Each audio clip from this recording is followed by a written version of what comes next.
സുവിശേഷം എന്തെന്നറിയാൻ വയ്യാത്ത അജിത്ത് ബ്രദർ. സുവിശേഷം എന്നാൽ എന്താ?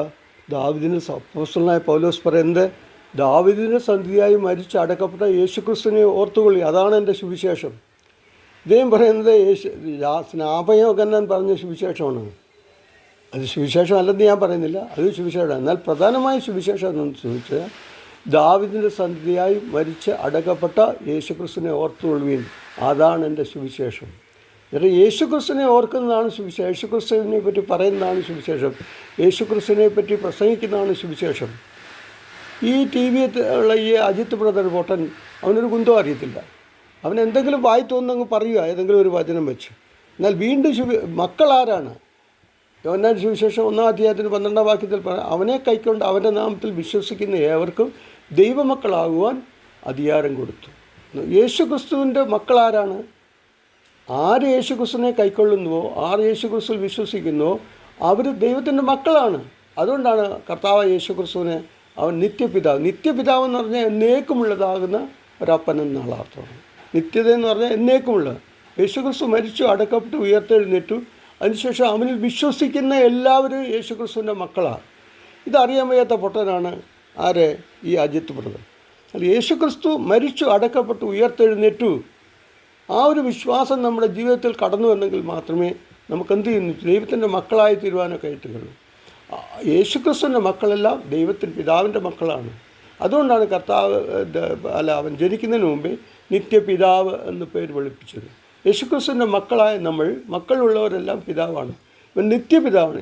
നിത്യത എന്ന് പറഞ്ഞാൽ എന്നേക്കുമുള്ള പിതാവ്, ഒരിക്കലും അതിനൊരു മാറ്റമില്ല. അതാണ് പറഞ്ഞിരിക്കുന്നത്.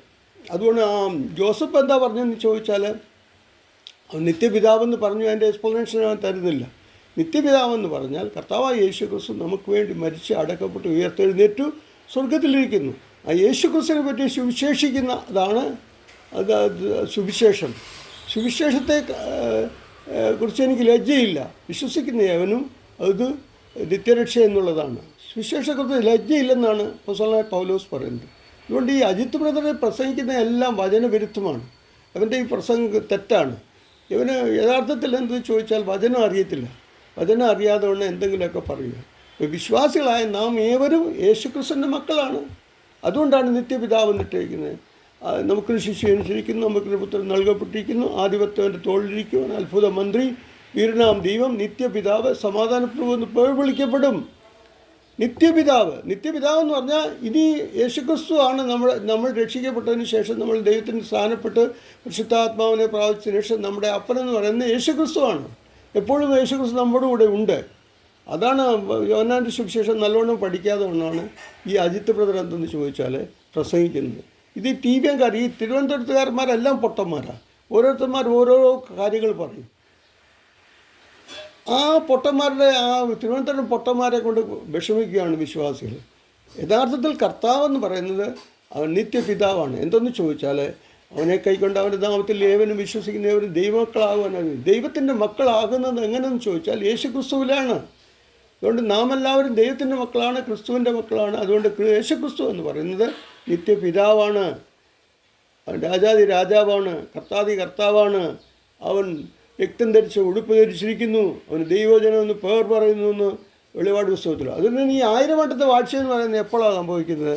1000 വട്ടത്തെ വാഴ്ച എന്ന് പറയുന്നത് കർത്താവായ യേശുക്രിസ്തു ഭൂമിയിൽ വന്ന് രാജ്യമേൽക്കുമ്പോഴാണ് 1000 വട്ടത്തെ വാഴ്ച. കാരണം കർത്താവിൻ്റെ ഒലുമലയിലുള്ള പ്രത്യക്ഷതയ്ക്ക് ശേഷം ഈ ഭൂമിയിലൊരു ചേഞ്ചസ് ഉണ്ടാകും.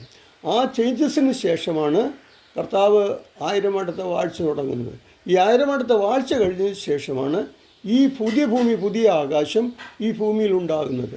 അന്നേരം ഈ ഭൂമിയെല്ലാം മാറിപ്പോയി. ഇപ്പോൾ എല്ലാവരും പ്രസംഗിക്കുന്നത് ലോകം അവസാനിക്കുന്നില്ല. ലോകം അവസാനിക്കുന്നില്ല. ലോകം അവസാനിക്കാതെ വണ്ണം ഈ പ്രസൻറ്റ് ഭൂമിയെ ദൈവം മാറ്റിയിട്ട് പുതിയ ഭൂമി, പുതിയ ആകാശം സ്വർഗത്തിൽ നിന്ന് ഇറങ്ങി വരും, എൻ്റെ മണവാട്ടിയെ പോലെ. അത് പ്രസംഗിക്കാൻ ആർക്കും കഴിയത്തില്ല. കാരണം 1000 വട്ടത്തെ വാഴ്ചയ്ക്ക് ശേഷമാണ് പുതിയ ഭൂമി, പുതിയ ആകാശം, ഈ ഭൂമി മാറുന്നത്. അതുവരെ ഈ ഭൂമിയിൽ യുദ്ധങ്ങളും ക്ഷാമങ്ങളും ഇതെല്ലാം ഉണ്ടായിക്കൊണ്ടിരിക്കും. ആരും സ്വസ്ഥതയില്ലാത്തൊരവസ്ഥ ഉണ്ടാകും. അതുകൊണ്ട് ഈ വചനം പ്രസംഗിക്കുന്നതാകുന്ന ഈ സജിത്ത് ബ്രദറും അതുപോലെ സജിത്ത് ചാത്തന്നൂരും അതുപോലെ തന്നെ ഈ ട്രിവാൻഡ്രം ഗ്രൂപ്പ് എന്ന് പറഞ്ഞ ഒരു ഒരു വൃത്തികെട്ട ഗ്രൂപ്പാണ്. ഇവർക്ക് വചനം അറിയത്തില്ല. യേശു ക്രിസ്തുവിനെ ആണ് സുവിശേഷം, അതാണ് നമ്മുടെ സുവിശേഷം. അതല്ലാതെ ശ്രാവകനം പറഞ്ഞ സുവിശേഷമല്ല. അത് സുവിശേഷമാണ്, എന്നാൽ അതിനെ ഉപരിയായിട്ട് നമ്മൾ ക്രിസ്തുവിനെ പ്രസംഗിക്കുക എന്നുള്ളതാണ്. അതാണ് നമ്മുടെ സുവിശേഷം. അവനെ കൈക്കൊണ്ട് അവൻ്റെ നാമത്തിൽ വിശ്വസിക്കുന്ന ഏവർക്കും ദൈവമക്കളാകുവാൻ അധികാരം കൊടുത്തു.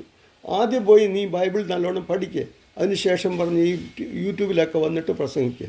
ചുമ്മാതെ എന്തെങ്കിലും വായിത്തു വന്ന് പ്രസംഗിച്ചിട്ട് ഇടുന്നതാകുന്ന അവസ്ഥയല്ല. ഈ അജിത്ത് ബ്രദർ എന്ന് പറഞ്ഞ ഒരു ഒരു ഒരു എന്ന് വെച്ചാൽ ഒരു മെഡലാണ്.